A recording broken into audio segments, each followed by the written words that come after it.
Hello and welcome to the Tech for Climate podcast. I'm Guillaume, your host, and each week I'm fortunate to share with you stories from climate tech founders, investors, and corporations sharing their unique insights into this fast-moving industry. Eventually, like me, you will learn, discover, and get inspired by those unique men and women who are contributing to the fight against climate change, and I hope it will help you to take a step in this formidable movement. So before we start, I just want to share a few words about us, as this podcast is just the tip of the iceberg of what we do at Startup Basecamp to support the climate tech movement. Our mission is to accelerate capital deployment towards climate tech founders, allowing them to focus on scaling their solutions. How do we do that? Every day, we help founders access to resources and connection and gain the visibility they need to expand their growth. We do this in a number of ways with a membership platform, a Slack group with a growing number of founders, investors, and experts from around the world. And recently, we went one step further with the matching services to connect founders with top climate tech investors. Keep in mind that we are able to do all of this thanks to the support of our listeners and our members. So please like and subscribe, share one episode with a friend, join a community, and if you haven't already done so, make a small donation to support our work. It really means the world to us. And now, enjoy the show!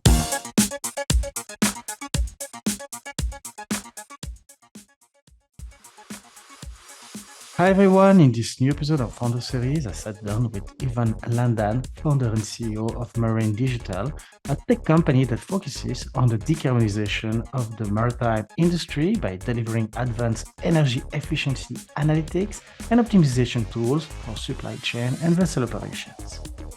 Ivan started his professional journey with a career in finance, achieving notable success, but soon found himself yearning for a more innovative and less conservative culture.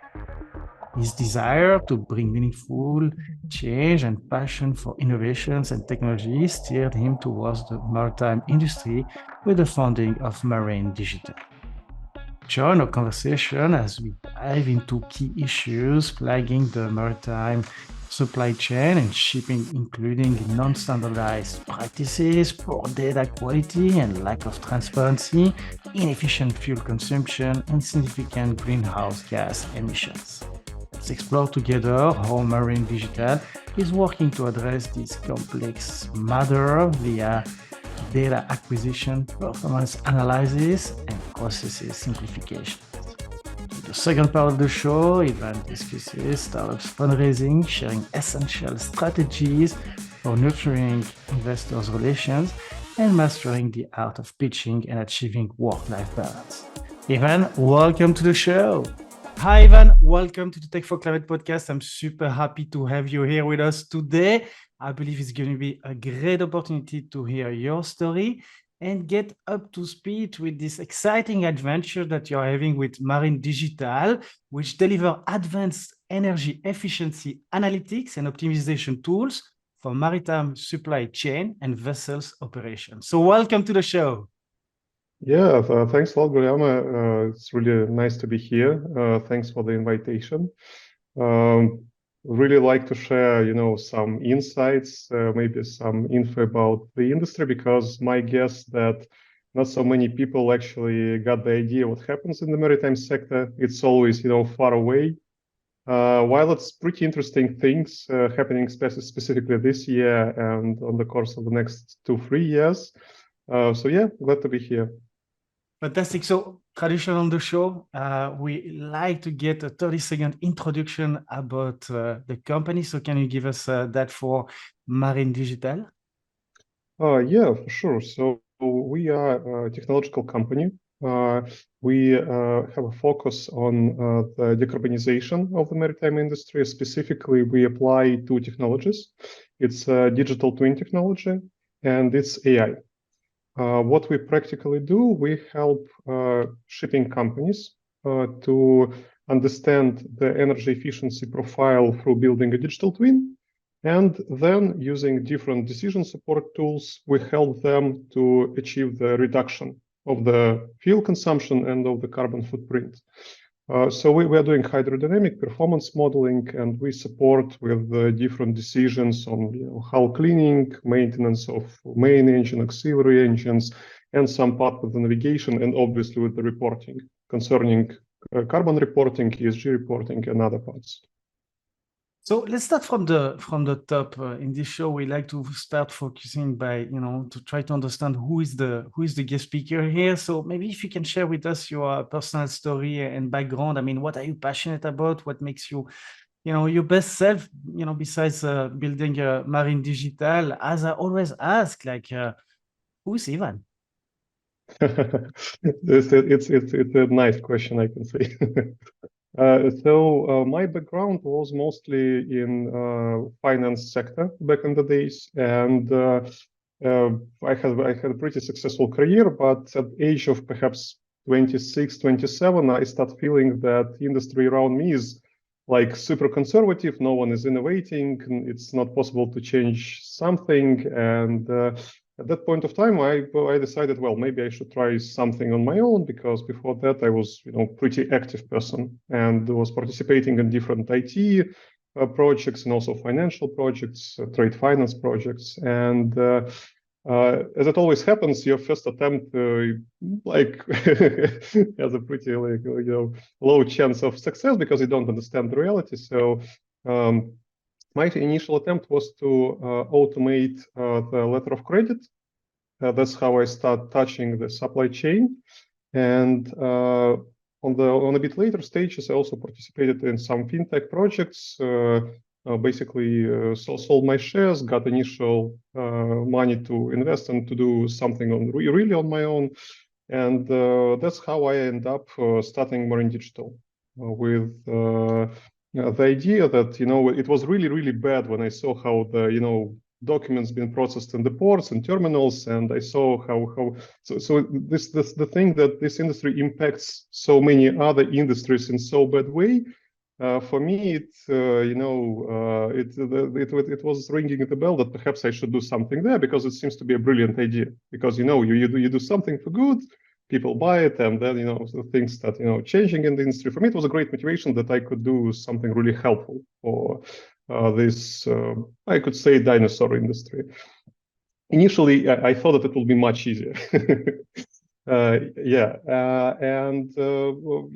terms of what I really like, what I'm focused on my personal level, for me it's the idea that I could bring some practical impact, not on the level of paper and numbers there, but like I see how we make mariners happy, how we change their life for good, how this process actually motivate them to make better operations, how their vessels not harming like ecosystem of the ocean flora fauna and etc. So for me it's like some sort of the wave after wave, and I'm observing it. I'm pretty happy about that, because this is something where you can see the results of your development of your contribution. So for me it's pretty positive factor when I develop the venture.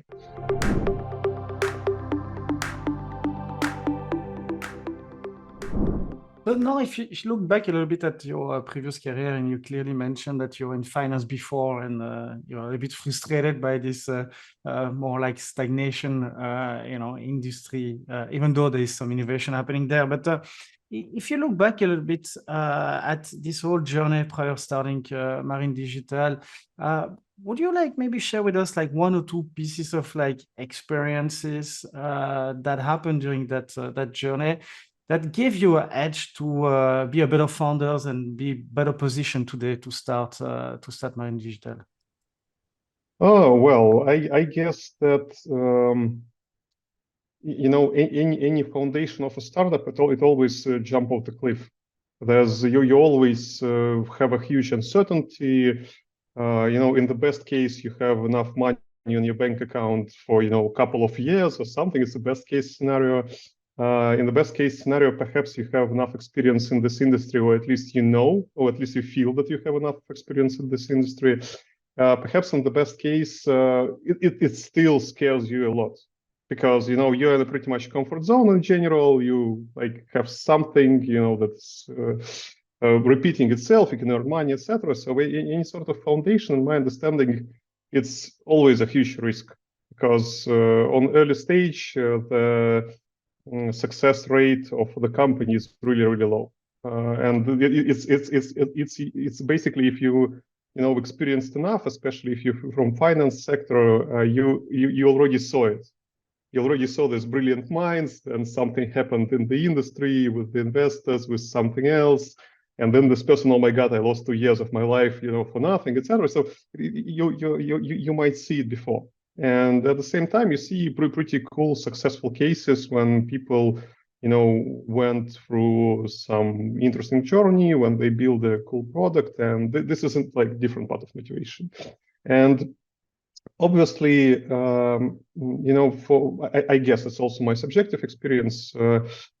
My subjective experience was that I was struggling to contribute to maybe to the corporate where I was working, or maybe just to create something that will be a good product, a good solution, a good deal or something, because you always have people around you who are not really caring about that. They just like um, as we call it today, it's a quiet quitting, when you just do your part of the job and you're not really caring, so you're not getting stressed enough, etc. So it's mostly about that. And for me, the motivation was, and the experience was that, well, perhaps I should give it a try, because otherwise I will be, after years, will be disappointed at myself that I won't, take this risk, and that I won't try it, because then I at least will know if I'm capable of or I'm not capable of, and then your crossroad is much easier than sitting like, well, maybe like I should try it then, but I decided to stay in the bank, etc. So it's in my understanding, every situation is like subjective personal situation. Every founder, every person has his own motivation, and basically you should think upfront. After years, fundamentally, I guess that many early stage founders or first time founders, the idea is that I will build something that I believe in, and basically you're building the company of yourself, of your imagination, of your values, of your focus. While practically it could be a bit different. So you can combine it with a bit of a rational part. You can understand where you have the best network. You can understand where you can get the easiest access to the clients. You can understand what kind of problems are there and where you have special expertise, what to solve. And then perhaps your journey might be much easier, because at the end, after years, you're sitting like, well, I don't like to have problems. I'd like to make everything done in a normal, understandable way that will help me generate impact, or create solution more efficiently, faster, like without huge stress, fighting with everything around. So it's like that, I guess. So before we start going into details about Marine Digital, we'd like to take a zoom out and try to understand the overall context that you are navigating in itself. So to put things back into perspective, maybe you can start by giving your understanding of the existing maritime and shipping industry today, in the perspective of its contribution to GHG global, emission and the so-called black carbon, which can be also a major contributor to climate change. So to start off, if you could share with us like some data points regarding the overall contribution of the shipping industry today, and what are the projection that comes out. I mean, you guys have a deep understanding of the industry, so let's start by framing the problem today. Yeah, for sure. So it's actually not that easy to give you a snapshot of the whole industry, because industry is a complicated, it's a complex thing. It's like, how people live right now. I will try to do it from my perspective with the information that I have, and with the insights that I found on the course of the last years. And also, I guess I have a pretty interesting perspective, because before that I was working in industry that observes many other industry, in the financial industry, and I could also compare it with the others. So maritime industry, first of all, it's not really industry of high awareness. So when you're sitting in your office, or you're like going home, etc., you're not like interacting with this industry at all. It's somewhere far away. Only people from port cities like Hamburg, Bremen, Antwerp, and Rotterdam, Singapore, they are like into it. They know what happens there because they see a lot of people from this industry every day. So this industry is super, super integrated. But basically, everything that we wear, eat, that we drive, and we're trying to fix it with something, it's somehow been on board of the vessel before. So it's over 80% of the global cargo volume. It's over 11 billion tons every year, transported through different parts of the maritime supply chain. So basically, if this industry stops, everything stops. That's why we call it a backbone. In terms of the impact, so it's also pretty interesting to understand it from different angles. So vessel, basically average vessel, what we call a merchant fleet, commercial vessel, it's a thing maybe 200 meters length. It's a pretty huge metal object, and it's powered by engine that is 24 meters length. It's a huge, huge power plant outside. Basically, maybe for the city, it's a medium-sized power plant generating 500 megawatts a day, burning out 30 tons a day. So basically, you could imagine the scale. And some vessels, they have 2 engines. Some vessels also got at least maybe 2 auxiliary engines and up to maybe 5 auxiliary engines. Together, they could burn out, over 100 tons a day. So if you're navigating, if you have a tanker, you need to warm up the oil because you like somewhere north, and also you are moving fast. It could be 100 tons per day. So this vessel, in general, how business works. People are trying to save money. Obviously, you buy the cheapest possible, like there's some balance. Obviously, you won't buy absolutely damaging your vessel fuel, but you will buy the cheapest possible fuel because, for example, you got low sulfur oil and you got just normal, well, it's not normal, but it's like average bunker fuel. So this fuel is basically the worst possible fuel ever because it consists, there are several really harmful elements like sulfur. Basically, when we say that maritime industry generates only 3% of greenhouse gas emissions in the world, it sounds nothing. It really sounds like nothing. But when we say like, well, it's not only about GHG, but it's also about black carbon. Well, black carbon is like sulfur oxide, nitrous oxide, microparticles, everything that's even more harmful. So basically, shipping is responsible for 15%. So it's like, every 6th case of this bad emission related to the maritime industry in the world. So how it practically works. So vessel going through ocean, sulfur oxide being emitted, where it goes into the water. So it's basically makes water more toxic. It actually harms the flora. It harms the fishes. Fish goes there, and it's practically also affecting human health. So sulfur oxide specifically contributes to asthma, specifically contributes to cancer, and that's why like several international research agencies, they say that around 20% of the global, especially childhood asthma cases, but also general asthma cases related to the maritime industry itself, to the ports, to vessels.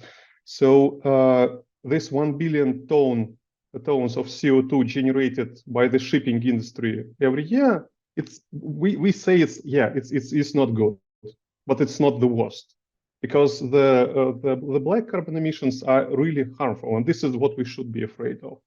So practically, right now, there are like actually many ways how government or international cross government institutions trying to solve that, or like how startups, corporates, industry itself trying to solve this problem. There's a big, I guess there's a big focus right now on this topic because, first of all, after the COVID period, you might remember that in 2021 and part of 2022, average vessel delay was a week. So every vessel in the world was late around 7 days. I mean, there were guys who were late for 2 weeks, there were guys who were late for 3 days, but actually everything was late. And as at least it's my understanding, it generated the wave of awareness of the global business that something is wrong with the maritime. It's just not working good. And many saw how bad it is. And right now we're having a new wave of industrial update or it's an innovation cycle.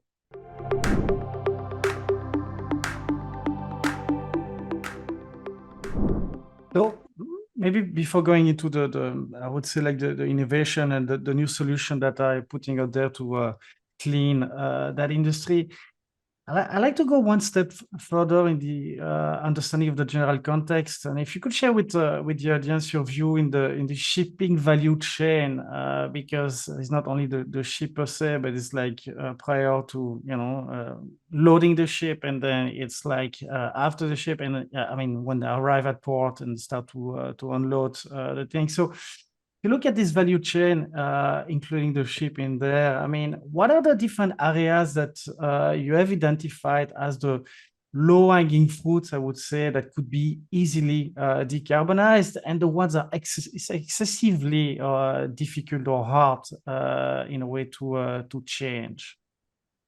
Yeah, it's also, once again, it's a pretty complex question because decarbonization of shipping is like multi-layer, multi-dimensional thing. I will try to elaborate like within my knowledge base. So one of the biggest problem in the supply chain actually is a fragmentation. We call it fragmentation. So when cargo goes from point A to point B, even if we're not talking about the land-based warehouse, even from port to port, you have so many participants of this process. So you have ship owner, you have ship manager, you have chartering company, you might have logistic company, you might have two terminal operators. So it's like people who make who produce the operations at the port. You have a bank of cargo owner, you have bank of buy side, you have insurance company, and also there might be obviously customs, something else. And all of these roles, they could be like multiplied. So they could be several terminal operators, several fleet managers, etc. So and problem of this fragmentation is no one really responsible for the end result, because the client who hire a shipping company, he says like, guys, I want to deliver it as fast as possible, and obviously the cheapest possible way. And the person in the port, he like says, yeah, fine, but I'm just a port, I'm a terminal. So drive, come on, you can wait, process the cargo, etc. Bank of buy side or bank of sell side, they also got own game. Many right now complain that digital bill of lading could be faster, but banks are not motivated to issue the liquidity when the cargo arrives, so they're processing, analyzing documents, etc. So there are multiple points of pressure on the process. At the end, it's my guess that shipping could be efficient by at least 50% if there were any global standard, if everyone could be synchronized. This is basically the situation right now, and it's really hard to solve it. So there are also government regulators, International Maritime Organization, that sits resides in London, and they're also trying, they're observing it, because you couldn't say like stop and do it in a new way, because it's not the industry that could be stopped. And any sort of innovation process, it takes years. So you have the test period of adoption of regulations or new rules, then you monitor them not to harm industry significantly, and then you somehow change it a bit. So after the COVID, we saw a new wave of regulations that motivates these participants to cooperate with each other more efficiently, because basically what IMO told, they told like, look, you right now not only saying like, I have this carbon footprint, you start measuring it per type of your vessel, per ship, per distance, and basically if you were loaded with the cargo or not. And for example, the short distance transportation with vessels became not so economically efficient or economically valuable. And everyone is angry because it's a new regulation. No one is happy. You should change something. Well, it was good on your side already. It's like not that complicated. And right now, there are also obviously different ways what you can do. I could divide them into maybe 3 groups, because the first one, you can do something physical with your vessel. So you can change the geometry, you can replace your engine, you could maybe replace your fuel system, like with hydrogen, ammonia, something. You can put solar sails, or you can put a kite. And there are pretty cool applications of new, like, hardware, physical, like this, and energy saving technologies. Perhaps the biggest problem is that they're really expensive. Because, for example, to install a hydrogen fuel cell, what is good in hydrogen? Hydrogen brings you zero climate impact. So it's like there's no CO2 emission there. But to replace the normal fuel tanks with the hydrogen, it costs you at least, for average vessel, maybe $7 to $10 million. And basically, if you're a business owner, you will soon ask yourself how will I get this money back? So who will pay for that? And also, you got the second questions. Are you sure that the oil prices will remain at this high level for 10 years, because it's the payback cycle? Or maybe like 20 years, which could be also the payback cycle. And no one could answer you that. You don't know. That also about like other different types of physical upgrades. You also got pretty modern propellers, pretty modern retrofitting systems. So there's a lot of technologies there. The problem is that they're expensive. It's not a fast mass market upgrade for the industry. The second part, obviously, operational. So you can have the same vessel, you can do something different. And there are multiple tools here, starting from just maritime ERP system, how you manage something, how you manage supply of spare parts, how you manage, power consumption by monitoring, usage of generators, boilers, HVAC, etc., and ending up with technologies like AI, satellite weather routing, when you use artificial intelligence to model the future weather and to find the best possible route. So it's like also, for example, you can use machine learning algorithms to find the best possible RPM versus speed for your vessel, having in mind that resistance, you got always different current, waves, different wind, you got different draft. And it's basically not that easy as in truck business, because everything is dynamic in ocean. Your route could be longer by 10% because of the waves. so it's practically happens sometimes. And the third layer is actually, I can say it's ecosystem layer. So for example, right now, when I'm talking to anyone who is somehow significantly involved into the maritime, either fund or some IT company, everyone say we need a standard. We need a standard because you just imagine every big port has own standard. There's no international standard vessel-to-vessel communication, port-to-vessel communication, port-to-port communication. Basically, this is a huge fragmentation. In finance, as you might remember, we have SWIFT standard for over 50 years now. Just like, simple messages that allows to make transactions fast. Logistics connecting continents, I don't know, like corporates, people, warehouses, have no standard. They like, we are fine without it. So this brings the problem that, for example, it's really hard to plan your arrival. So you don't know. So you, for example, start traveling from Rotterdam to New York. It takes, for example, 3 weeks, roughly. And you don't know what day you will arrive. And even then, you don't know when you will go to the terminal. So it ends up that you arrive and stay for 5 days, communicating with agent, talking about the price of the berth and the terminal operations. You have also shady part when agents in the ports, they earn money by saying like, look, you arrived at Friday, you would like to discharge and go before Saturday, 40K, and you're here. If you don't like to pay, you will stay here on anchor for 2 more days. Practically, in terms of impact, it means that vessel could be slower if this problem was solved. And hydrodynamic works in a way that if you are slower, basically your consumption will be like much lower. And at least 30% of losses, 30%, just think about it, you could generate 30% less emission if this problem will be solved. But it's really hard to solve because it's international, because it's about the influence of major big companies like Maersk with own internal standard, like MSC. Other guys, they got internal approaches how they solve the problems, while obviously they are not the caretaker for the global ecosystem, at least as a standalone caretaker. Mm-hmm. So today also many startups, also there was a wave of new technologies arriving to the market. because like 7 years ago, there was no industrialized wireless data transfer systems. And basically, if you would like to automate a vessel, you need 200-300 meters of wires. And this is a standalone problem of delivery, drilling, so it's a pretty heavy process. Today, you can use 2 antennas from the bottom to the top. It won't be super, high capacity data transfer, but it could be 2 antennas instead of 300 meters of wires. There are also, Starlink, in my opinion, significantly changed the situation because there will be also several more years of market expansion. But today, so 5-6 years ago, unlimited connection for the vessel costs you $5,000 per month per vessel. So imagine you having the fleet of 100 vessels or 50 vessels.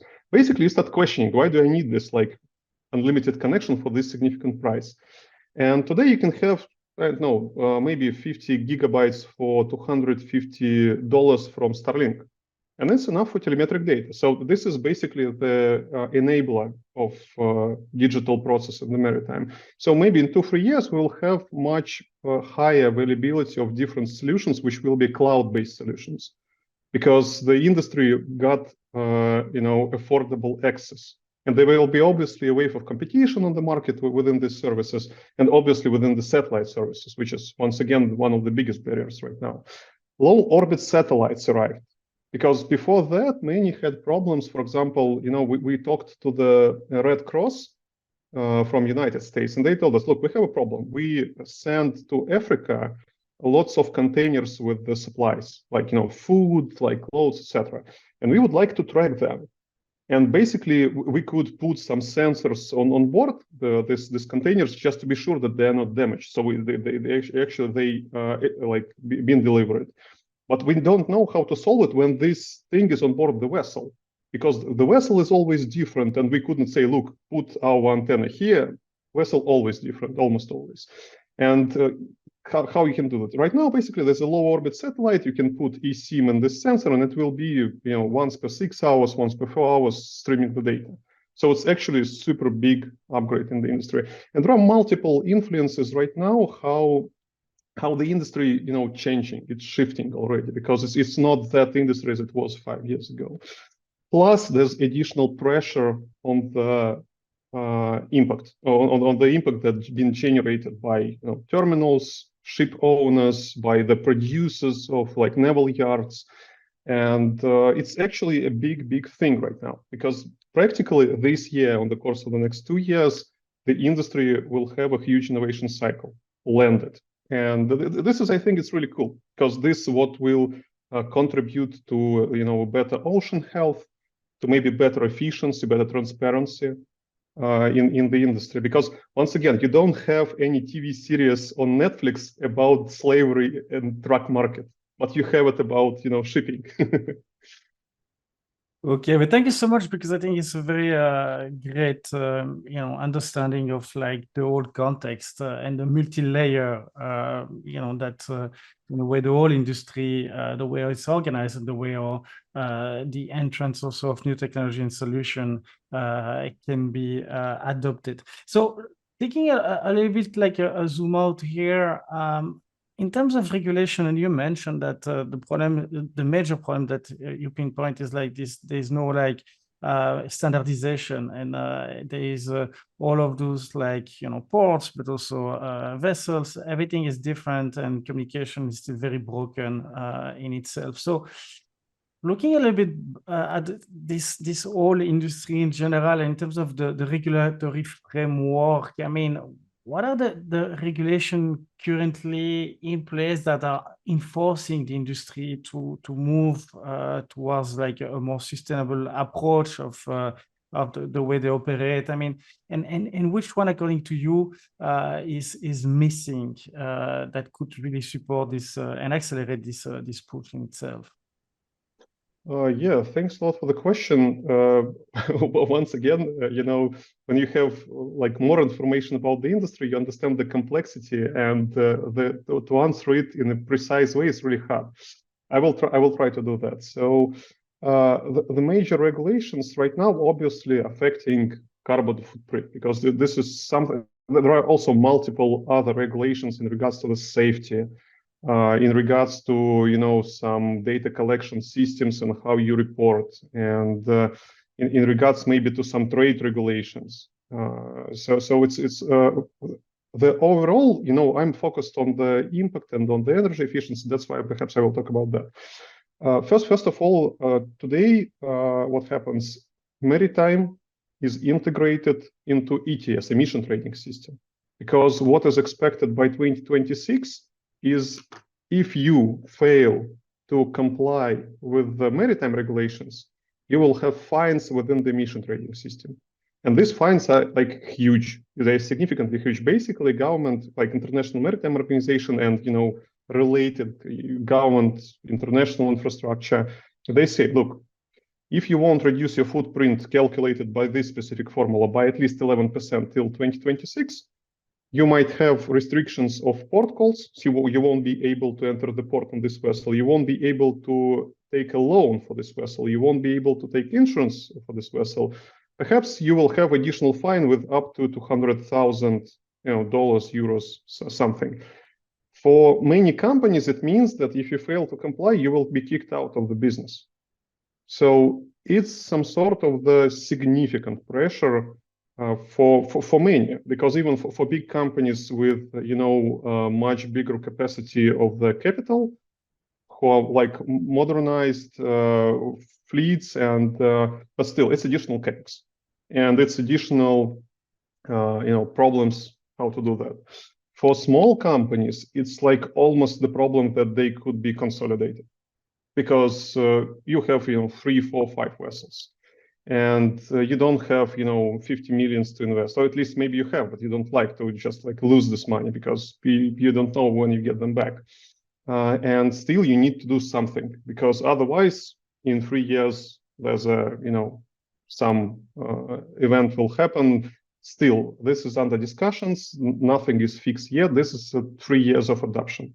So this year, the next one, basically that will be a test period when everyone is reporting what they're doing, how it affects the reduction of the footprint, and there will be some assessment and then implementation, which is fine, because I can say that in early 2023, in basically end of 2022, big companies like Oldendorf, which is one of the biggest private carriers, they told like, we won't comply, you can shut us down. You will lose like a lot if you shut us down. We don't have capacity right now to upgrade our fleet so fast. At least as I understood the discussions, there were several articles from Oldendorf saying that its regulations are not right. They are not applied correctly. So it's under discussions right now. And obviously there are Hapag-Lloyd is like semi-government company. Obviously they will comply, because government won't fight with the government. There are also multiple processes when private business saying like, well, it's additional pressure on our revenues, and it is additional investments needed from our side. But from the other hand, there's also really important influence, because basically ship owner and ship manager right now, they ask themselves what will be the rating by the end of the year. And if the client says you need to transport it fast, you need to to have a huge speed, and basically we don't care about the money we pay, they at the end they say like, well, it's not really working for us, because you won't pay our fines, and you won't pay for for problems that we will have if we will fail to inferior categories of this rating. This is something that motivates them to talk to each other, at least in my understanding, because for industry, it's something complicated. They don't like it. But for us, people who like live around this industry, and basically everyone lives around the oceans, it's maybe something that could bring really good results, because at least there will be a motivation to upgrade the communication channels, to upgrade the business logic, etc. In regards to other influences of the regulations, actually, there are multiple, because basically the overall industry is trying to become more transparent in terms of human rights, for example. Because once again, I'm mentioning this, just check this movie. It's a movie. It's a movie on Netflix saying about how bad it is with the slaves in the fishing business, how bad it is with the flora and fauna in the ocean. The ocean generates, by the way, 60-50% of our oxygen. And we are saying like, yeah, in Amazon it's really bad because we could see. and all of the, famous scientists, they like, ringing the bell, say, guys, it's really, really bad, please take a look, etc. And perhaps it's only first small steps for, our global awareness.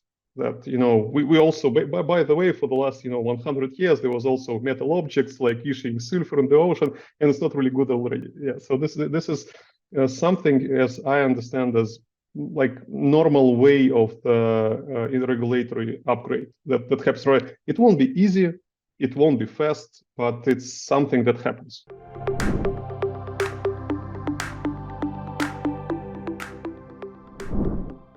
To close this section, diving into marine digital. So, do you see yourself, like when you speak like with the Asian market, European or the US market, some difference in terms of like the speed of adoption towards, I would say, a more clean and sustainable industry, and in which I would say time frame it sounds realistic that we solve at least part of the major problems that we mentioned before? Well, in terms of the difference, I think the Asian markets overall are much faster in any adoption. It's just my personal feeling, because basically they like in the historical perspective, they had less money, and they had, maybe, I don't know if it's today the same, but they have, in my perspective, they might have had overall lower quality of the fleet. While in Europe, in the United States, especially in Europe, there was like much bigger value of funds and capital, and majority of the owners of the fleet there in Europe. And still, this industry is about huge inertia. It's like a huge inertia. And today, what we have, Singapore, or I don't know, even Malaysian or maybe Emirates fleets, they are pretty much progressing a lot with the constant upgrade, because they have overall pressure on them. That, like, we won't grab your vessel because you have bad operations, etc., fuel stealing problems, inefficiency, etc. European fleets, also in my understanding, because of the government regulations, because of the caring about the impact, because of the different business culture, this fleet on average is perhaps of a better quality right now. And still, European market is much slower in my understanding. So people make decisions longer, they afraid to test, while Asian market is something, it's maybe, like I can say, it's maybe a smaller machine, but it moves really, really faster. Today, once again, those who adopt ESG and ETS regulations, it's basically Europe, United States, Australia, and some minor countries on the corporate level, the mass scale of this level. And this is basically what motivates those who work with these countries to upgrade the fleet. So this is the points of influence. Overall approach right now, once again, there are many not really super expensive technologies that could bring you 10-15% of efficiency. And this is basically the fight right now within the industry. If you could digitize vessel below 1 day because you don't like to go to the dry dock or something, if it's possible to make it with not expensive budget below 50K, how you can be sure, how you can validate your results of fuel consumption reduction or fuel theft protection. And this is already the market. So we see it every day. There's like new projects arrive, and new technologies allows that. Maybe within the European market, we got much more advanced science approach. Yeah, because for example in Germany, like overall the European Union, the approach on supporting scientific sector that contributes then to more sustainable, more long-run technologies, more advanced technologies, is, I guess, a bit higher than in Asia. Yeah, so this is something also, some sort of advantage. Once again, this has a huge inertia, and then basically when the technology arrives, then it arrived and it's like adapted. In Asia, once again, they perhaps don't have this, many universities were well funded, or at least that well funded for a long term as in European Union, United States. But once again, they are fighting with the problem in a bit different way. So they they work over hours and they work on the weekends. Yeah, so at least it's my point of view of that. But thank you so much for sharing this overview of the industry. Very interesting. So now let's go deeper into Marine Digital. If you could summarize us a little bit like the story behind it. I mean, the initial gap that you saw and identified that led to the current version of it. I mean, in a way, why Marine Digital have to exist? Yeah, for sure. So I can start from what we're doing now and basically explain how we ended up here. The major problem of the maritime industry and actually of all surroundings, at least from my perspective, is quality of the data. Because when we are talking about any decisions on the C-level of corporates, within the ESG, within something, we don't have normal quality of data. Many decisions are made on some averages, many decisions are made on just some assumptions. And basically for this industry, it's rather harms that helps. And this is one of the biggest problems right now. Why we don't have high quality data? First of all, because vessel market was not really digitized. Still, it's around 60%, over half of the industry using manual reports. They don't have sensors on board, normal sensors. You know, it's some sort of the devices that ping by liquid and doing like this. This generates the huge problem that you know, everyone needs the data. Every reporting company, every efficiency company, every corporate needs to perform better, and they need this data. So we first of all decided, okay, perhaps it's one of the major problems right now, because nevertheless, you might have best AI, you might have best model, you might have best well-trained algorithm. If it works on the basis of bad data, the result will be bad. Nevertheless, how much you fight with it, it works in this way.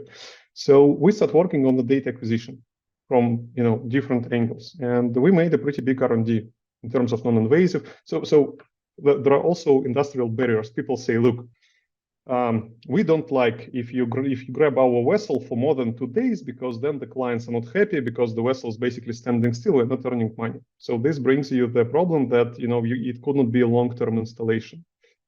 It's the first problem. The second problem, vessel is in the middle of the ocean, made out of metal. Doors are metal, floor is made from metal, walls are metal.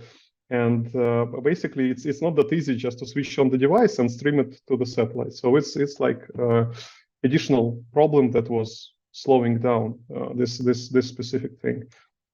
The third layer is basically a business culture. No one is really happy to share any information externally, because if you grab the data, but you could not, then it will be pretty complicated to say, well, we would like to test something on the basis of the data and sell it to other guys in the market. Oh, well, it was this block. So we practically started solving it with different parts of the technologies, and today where we are focused on to make it as easy as possible, to make the data acquisition as easy as possible. So we see that many competitors, many well-established industrial players, they have both advantages and disadvantages of being presented on the mass scale. So they got holy cows of legacy products and code. They have internal corporate processes that might take half a year just to understand what happens specifically right now, because the next meeting of the board will be in 2 months. And from the other hand, they obviously got enormous connections with the industry and enormous influence. But they're also super slow, and the technology adoption is super slow. And whereas the advantage of the startup is basically to do something much faster, more efficient, better, etc. So this is where we focused on to make data acquisition process from manual reports, enrichment through the satellite data, because you can practically replace part of the information just observing vessel from the satellite, or observing historical weather, or observing historical route. And the second part is transparency. Like I could call it overall transparency, because you can make better decisions if you know what happened, and you will know what caused the problem, what actually was the cause of the problem. Because if you take 2 similar vessels, absolutely 100% clones with the cloned crew on board, they will go absolutely the same route with the gap of 7 hours. Fuel consumption might be different 40%. And for mariners, they say, yeah, it happens because the vessel might be hit by different waves, there might be current, there might be wind, and it's all like dynamic changing. Also, there might be wrong navigational decision. It might be a problem with the engine. It might be a problem with the fuel. And basically within this like ocean chaos, you don't really know, if this 40% consumption somehow right or wrong. So we basically practically solve it. So now you know it's right or wrong because we're normalizing it through like digital twin technology. And now you know, okay, it was a huge wind, it was a huge wave, then consumption is fine, everything is okay with your vessel. And then we go on the next stage when we are accumulating lots and lots of this data. We are training lookalike AI models, and we practically bring better results through several, machine learning gray box, black box technologies, just boosting the accuracy of calculations.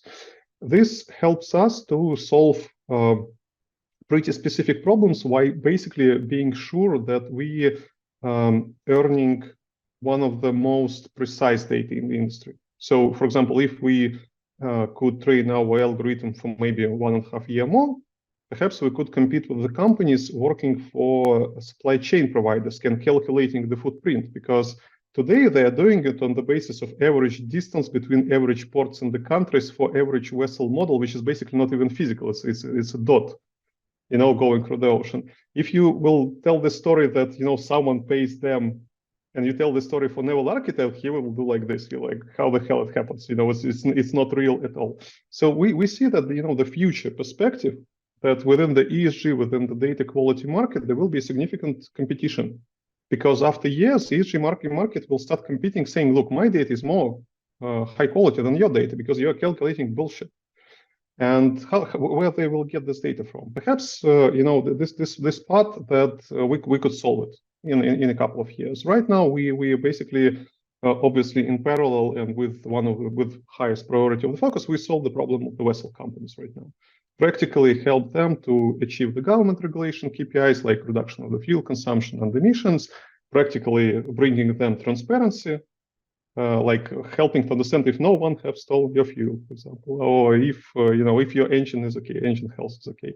So before that, obviously, we made a lot of tests. So we even developed a special content marketing strategy where we can put some new non-existing product on the website, generate feedback, understand how industry reflects on the different, parts of the technology, what they want, have additional interviews. And practically, I can say that Alex, who is our marketing officer, he made a really big thing, because today some people trying to publish articles on our website, or so they're trying to get some marketing results for cooperation with us, and it's really great. But for us, it's a tool how we test the market, how we're trying to understand where the market goes, where is the right niche. And we also trying to, stay modern within the old-fashioned industry, because, back in the days, I heard many times that it's not possible to sell online. It's not possible to, enter the industry with only digital marketing. Well, we found pretty much opposite. And this, you can just like do it and, observe the result, get the feedback, and then it's fine. Right now, it's basically brought us a huge pipeline. So we have much more clients willing to do something than we could handle at this specific moment, because we would like to be prepared for the next stage of scalability. Because it is, from one perspective, it's super cool that you have a lot of someone who is willing to try a solution. But in maritime, if you fail 2-3 clients in the region, you will fail the region. Basically, it will be super hard to enter it again. And this is a bit different, perspective of this problem, that you need to be really sure you can test it slowly, like cautious and etc. Then you can, okay, fine, now it's working. Now we understand the model. Now we understand the problems that we will meet on the later stages. Now we can scale it. We're not afraid. So also this kind of this kind of exploration, this kind of research brought us a lot of insights. How people think. What is the current structure of the industry? What kind of problems they meet today? So, yeah, I think it's some sort of our current vision, and some parts of the way to this vision. So based on that research that you mentioned, what are the maybe one, two, or three top problems that the maritime industry is looking at and that you are currently serving or looking to serve in itself?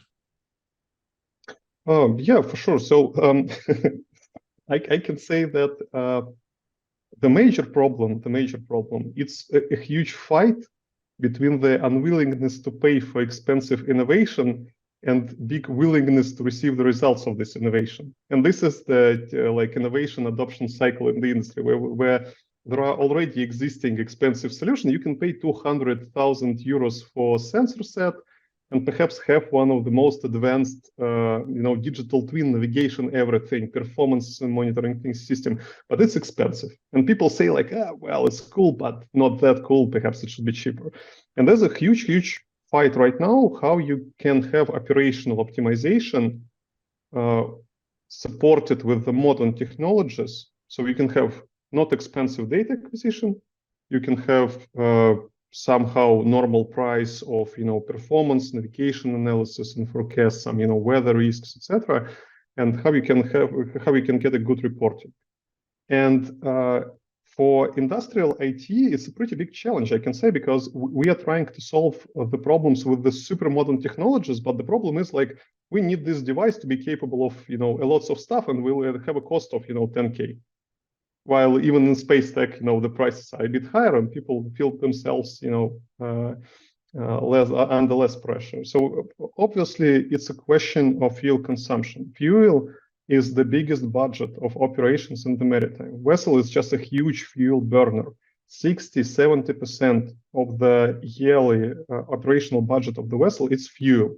So obviously, all of the technologies, they go there. And there's problems of the fuel stealing, efficiency.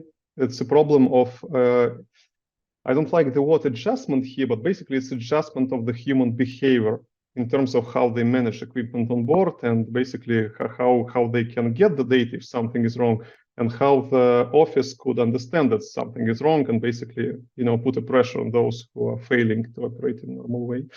There's also a big wave of this interconnectivity, vessel port, vessel, trying to accumulate the standard for some community of maritime stakeholders, I can say like that. It's also a pretty big challenge because if this could be solved, the efficiency will be higher without significant like physical investments into the vessel. And obviously, the third part I can say, and it's for many years, mariners are not happy to be accountants. It's practically for them, they say like right now we are more of accountants than like mariners because you need to fill out these reports. You're sitting in the port, you're filling out reports. You're sitting on the board of the vessel, filling out reports. No one is happy, and this is something like normal people, we don't do that. We're not like going around our like office saying, oh, okay, this sensor says that we consume this amount of electricity, and we consume this amount of fuel to heat our building. And people do it every day, for several hours, basically. This is also, the problem of interesting problem of the mental health, by the way, because when people were on board the vessels, for 12 months, for 1.5 years, you could just like try to imagine sitting in the room in the ocean with the same 12 or 20, 30 people you see every day. And there was like suicides, also lack of connection. You don't have internet like fully all the time on board of every vessel. So you imagine how hard it is. I know what you should do, like meditate or something. So once again, there are multiple perspectives. I'm mostly observing the fuel efficiency, energy efficiency, the ability of the vessel to like spend less power and on the same amount of resistance, or finding the way how you can reduce the resistance and move faster and better with the same amount of power. And that's basically it. And also my guess that on a higher level, on the level of maybe ecological regulations of European Union, of like international regulations, it's transparency and quality of the data. It's super number one major challenge. How we might be sure that the data that we have is the real data. How we might be sure that we are making decisions on the basis of the data that will lead us to the good result. Not saying like, we now have some model. No one ever saw the parameters of this model and the input data of this model, but we're sure that it has results that we like, and we will use these results to build some products, processes, decisions on the basis of this data. This is what concerns me a lot, and basically that's a big also not an easy way, because once again, I'm not saying that the current market players are bad because they're calculating on averages. It's a huge new step that you could have some data, and this data is like not a zero, because before that you like had no data. But the end result where we could bring real impact, where we could generate practical positive influence, it's still like many steps in front of us. And this should be supported through this idea that we need to be focused on the quality of the data. We need to be focused on the real practical technologies. We need to be focused on something that we understand where it came from. What is the basis of this thing? Yeah, at least it's my subjective understanding. Yeah. So the number of important problems, they are much higher range. So looking at the competition today that you guys are, facing in itself, like, I mean, how would you, define yourself as different than them? I mean, how are you maybe better, different? I mean, how do you compare yourself to the other solution available in the market? I could say that everyone is special in some way. Yeah, sure. So the idea that we develop is that you don't need to be an expert to use advanced AI. And even though we're delivering the high accuracy, it's not a super deep tech, but it's somehow a deep tech analysis because it's a new algorithm, it's a new application of, boosting this like capacity and quality of these calculations through it. But we see that average quality of employee in the maritime is not that high, because perhaps you don't have a lot of people calling you and saying like, oh my god, I became a second officer on board the vessel, I'm so cool, let's have a party. Yeah, because people say, now I'm working for insurance as someone, like I'm working here, there. Maritime is not that popular, and quality of the employees is not that high. So for me, it means that we need to simplify the system. So every person, it's like, like with iPad back in the day. So even a kid like 5 years old will find what to do with it. So it's practically pretty much the same, because the majority of the market right now, it's like something similar to Microsoft Dynamics 365. It could do everything. It will take a year to start doing everything. You need to have a special courses perhaps to start doing that. You will perhaps have a result in 1.5 years, 2 years. What we are doing, we call it trial for performance. So you could do it tomorrow. You could have your product today. You can start receiving basic benefits tomorrow. This will solve your major energy efficiency, transparency problems. Then you can make a decision. So we focus our technologies basically on easy to use UX.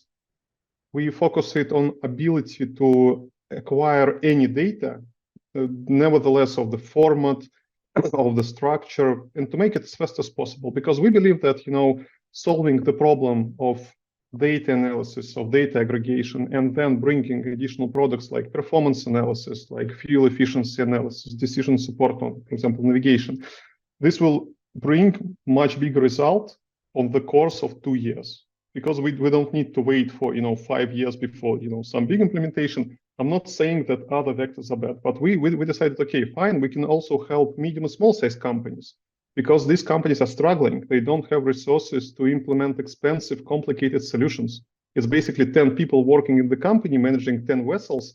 They don't have time to learn this, advanced system.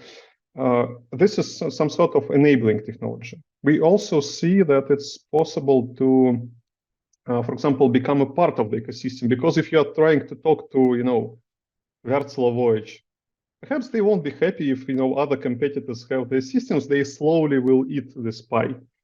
Step by step, it will become the only one system. And perhaps you should change your operational processes, because after some time they will say, look, well, you're reporting in a good way, but it's not comfortable with us. So you should change it.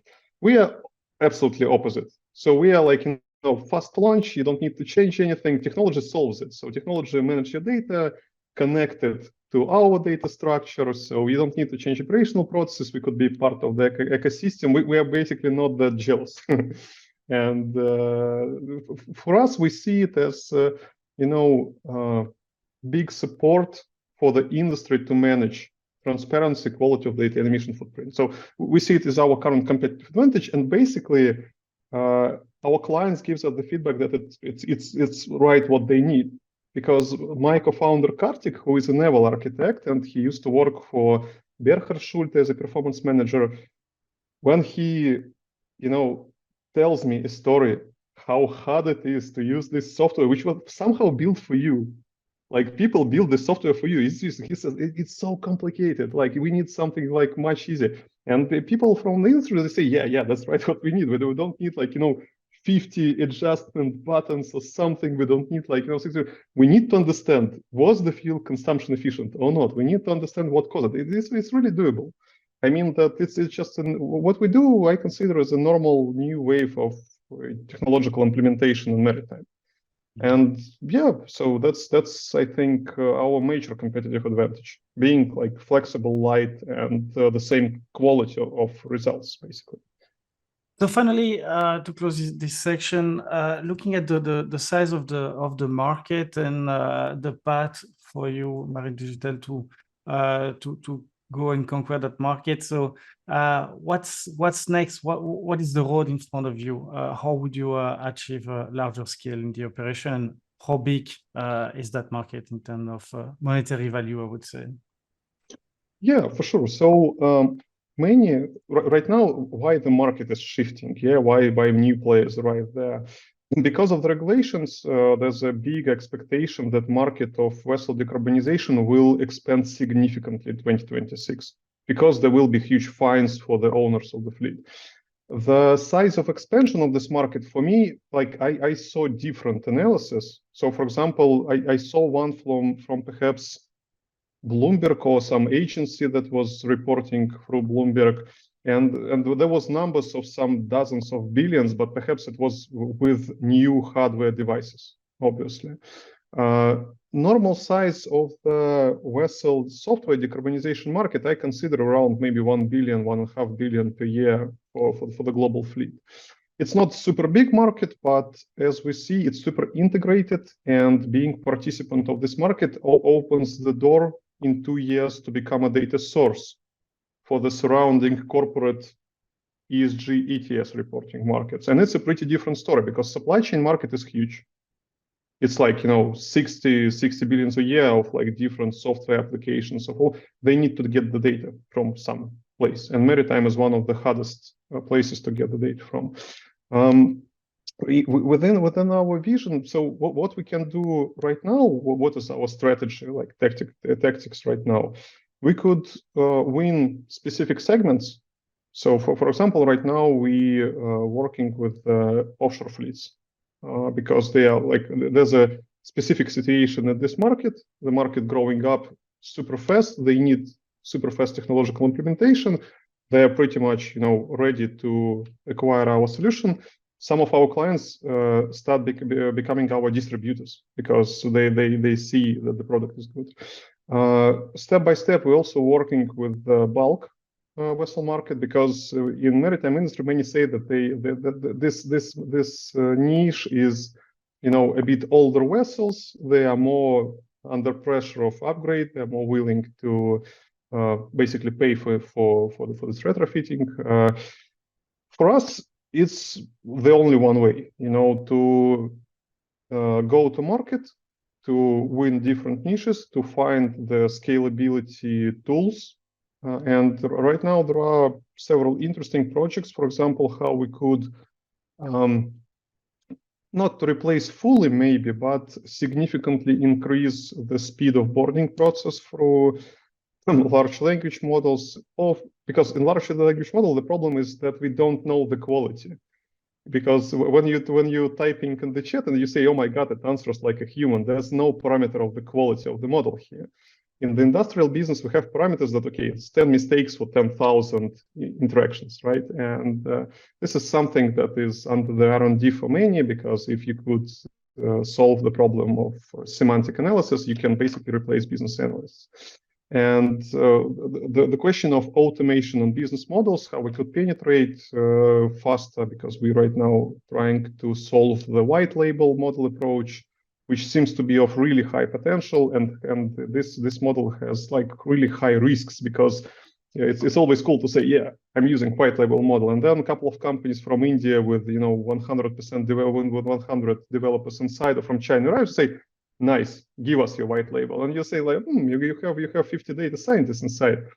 I don't know how I will handle, my security of the rights and my FIP rights and my security of the market niche.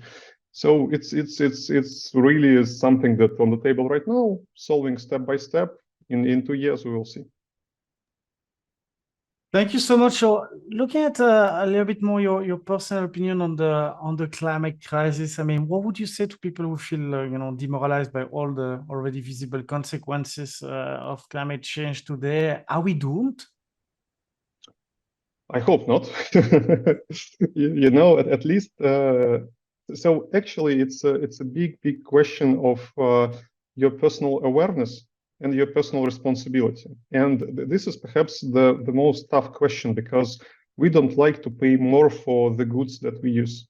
No one is happy when your clothes become more expensive. No one is happy when the battery in your MacBook becomes more expensive. And then when I saw basically it was a short film about Congo, where 60% of the global cobalt being mined. And every battery has this cobalt right now, like your phone, iPhone, laptop, etc. There's 50 people dead every day because it's mined like with your bare hands, basically. And that's like this is like extremely sad. Obviously, this thing contributes. So this thing, starts scaling around. So if this happens, then perhaps your transportation won't be like significantly ecological friendly. And this is basically my guess. It's the upcoming years will be about like practical contribution. This is about how you as a human being react to how you vote for the next steps of the industry around. Because if you say, look, I won't consume that because I'm against that, I'm against this approach, perhaps this will help. Maybe if you will do something on your own practical, plant a tree, or next time when you see plastic somewhere, you just throw it in the right container. It's something. This is about practical contribution. From this perspective, I believe that we are not doomed. There's also multiple theories about that. Still, it's questionable by many people if it's a human factor at the end result contributing to the climate change, or maybe it's like some natural processes. But nevertheless, what we can practically do is reduce our impact, because it's the least that we can do. From this perspective, I hope that new generation of younger people, and when I'm talking to them, I see that, oh my God, I never thought of these topics when I was 20, and I was never caring if it's like plastic around or something. But the people of younger generation, they basically have this question, and it's a huge hope that new generation will support this way, and we won't end up in some the dramatically polluted nature. So I have a hope for that, and basically what motivates me is to contribute this hope. How can the listener of the show, experts, investors, founders, can help you today? Oh, well, I guess it's about networking. So we are constantly looking for new opportunities for expand our understanding of different countries, expand our understanding of different markets, maybe to find right people. Because on the course of the last years, I found that building company is hard. It's really hard. Like it's hard every day, and not always just money is good for you, not always like some like general maybe client good for you. So it's all about pretty much conscious way forward. So what I'm doing right now, what we are doing with our team, we are trying to balance like our network, our experts around us, and for sure we are constantly looking for any sort of different opportunities. Right now we are finalizing our round. We already found two investors who will support us on the way forward. And perhaps we will be looking for industry-related people with that, because once again, it's a challenging industry. It's a challenging thing that we are working on. It always helps when we have a match in terms of expertise, in terms of vision with people around us. And it's always cool when you could from your side, you could support someone from other startups, someone from other fund with knowledge, network, etc. It's always cool to get it to you. So yeah, I can say we will find out. Thank you so much, Ivan, for your time, for your incredible insight on the industry and all the effort that you put to move the ball towards a better world and a healthier world. So thank you so much for joining the show today. Yeah, thanks a lot for the invitation, and I really like how you develop the community and how your podcast grows. Thanks once again for inviting me and letting me talk about this. Thanks again for joining us on the Tech for Climate podcast. I hope you enjoyed the show. Stay tuned next week for more climate tech insights. In the meantime, head on over to our webpage at startupbasecamp.org, where we have lots more insights and resources for anyone wanting to get involved in climate tech. If you find our resources useful, please consider donating to support our small self-funded team. Don't forget to subscribe and share with your friends, and see you next time.